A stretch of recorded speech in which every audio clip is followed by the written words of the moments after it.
හොඳයි අපි බලමු සාමාන්‍යයෙන් කරන දේවල් කොහොමද කියන්නේ කියලා.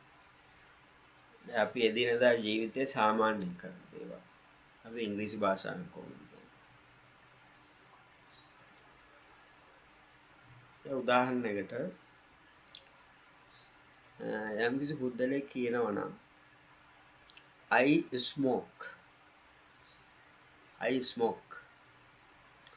ඒක හොඳ වැඩක් නෙමෙයි. නමුත් අපි නිකන් ගමු. I smoke.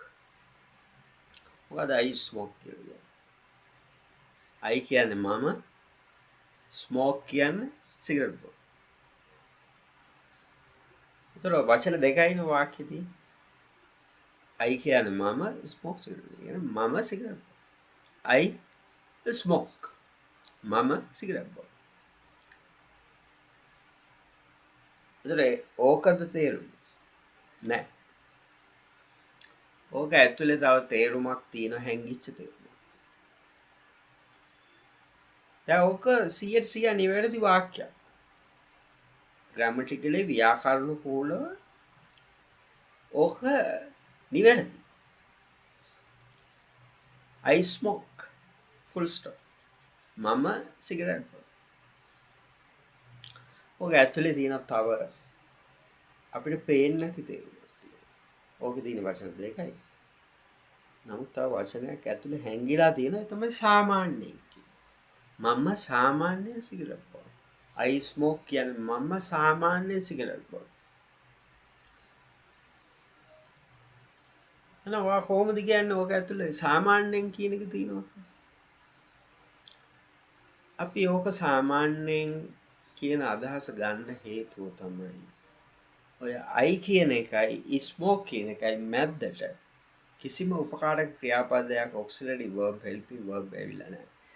will, shall, have, has, may, might, did ඔයගේ කිසිම උපකාරක ක්‍රියාපද am, is, are ඔයගේ been ඔයගේ කිසිම උපකාරක ක්‍රියාපදයක් ඇවිල්ලා නැත්තම් කෙලින්ම කර්තෘ එක්ක ප්‍රධාන ක්‍රියාපදය දාලා තියෙනවා නම් ඒකේ තේරුම තමයි සාමාන්‍යයෙන් කරන දෙයක් ජීවිතේ මතක තියාගන්න. කර්තෘ එක්ක කෙලින්ම ක්‍රියාපදය දාන්න. දැන් I am swimming කියනකොට am ඇවිල්ලා ing ඇවිල්ලා එහෙම නෙමෙයි. I swim එච්චරයි. කර්තෘ එක්ක ප්‍රධාන ක්‍රියාපදය දාන්න. I swim. මම සාමාන්‍ය පින්නවා. Hey, am, is, are, was, were, will, shall, have, has, been, may, should, might. ඔව්ව මොකුත් නැහැ. I swim මම සාමාන්‍යයෙන් පින්නවා. I smoke මම සාමාන්‍යයෙන් සිගරට් බොනවා. I drink මම සාමාන්‍යයෙන් බොනවා. I walk මම සාමාන්‍යයෙන් ඇවිදිනවා. walk කියනකොට උඩ ඇඳ යට ඇඳ ඈත් කරන්න ඕනේ. walk. call කියනකොට උඩ ඇඳ යට ඇඳ ඈත් කරන්න. open open your jaw. හක්ක ඈත් කරන්න. jaw හක්ක. එතකොට I swim මම සාමාන්‍යයෙන් පිනවා. I read සාමාන්‍යයෙන් කියවනවා. පැහැදිලිද? එතකොට I walk මම සාමාන්‍යයෙන් ඇවිදිනවා. I run මම සාමාන්‍යයෙන් දුවනවා. I watch the TV මම සාමාන්‍යයෙන් TV එක බලනවා. I watch Hindi movies මම සාමාන්‍යයෙන් Hindi movies බලනවා. I ride the bicycle මම සාමාන්‍යයෙන් බයික් එක පදිනවා. We play cricket අපි සාමාන්‍යයෙන් ක්‍රිකට් ගහනවා.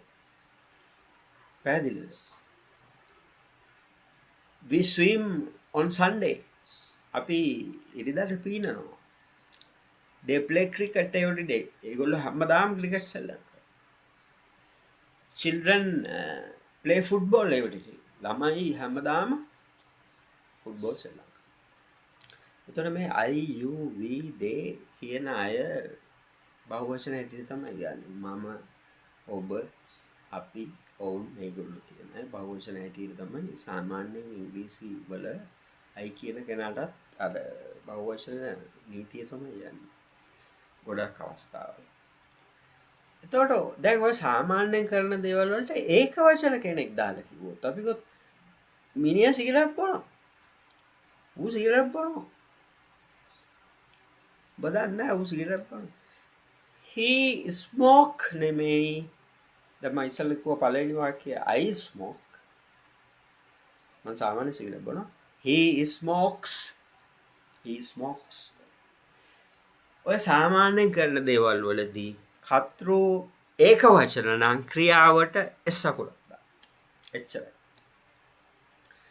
ඌ සාමාන්‍ය සිගරට් බොන he smokes. එයා සාමාන්‍යයෙන් ඇය සාමාන්‍යයෙන් ඒකි සාමාන්‍යයෙන් සිගරට් බොනවා. ඒකි සිගරට් බොනවා. she smokes. she smokes. ඌ බොනවා. he drinks.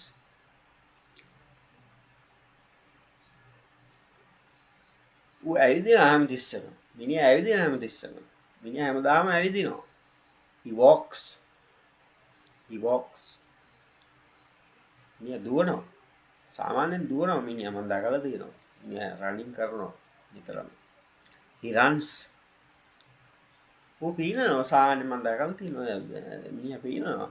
he swims. පැහැදිලිද? එතකොට මගේ තාත්තා වැඩ කරන්නේ HNB. my father works at HNB. my mother works at Ceylon Bank. මගේ අම්මා වැඩ කරන්නේ Ceylon Bank. my mother works at Ceylon Bank. the boy rides the bicycle. පැහැදිලිද?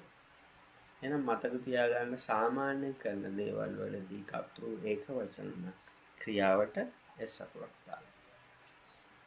එහෙනම් අපි ඊළඟ වීඩියෝ එකේදී හම්බ වෙමු. පාඩම් කරන්න ප්‍රැක්ටිස් කරන්න උගුරෙන් වචන එළියට දාන්න උගුර වද්ද ගන්න ඕනේ වැදිච්ච නැති තැන්වල ඉංග්‍රීසියේ උගුර වද්ද ගන්න ඕනේ. ඒ ඉංග්‍රීසියේ වදින තැන්වල වද්ද ගන්න හොඳට ප්‍රැක්ටිස් කරන්න. මෙතනින් එළියට දාන්න පුළුවන් තරම් වචන. Okay.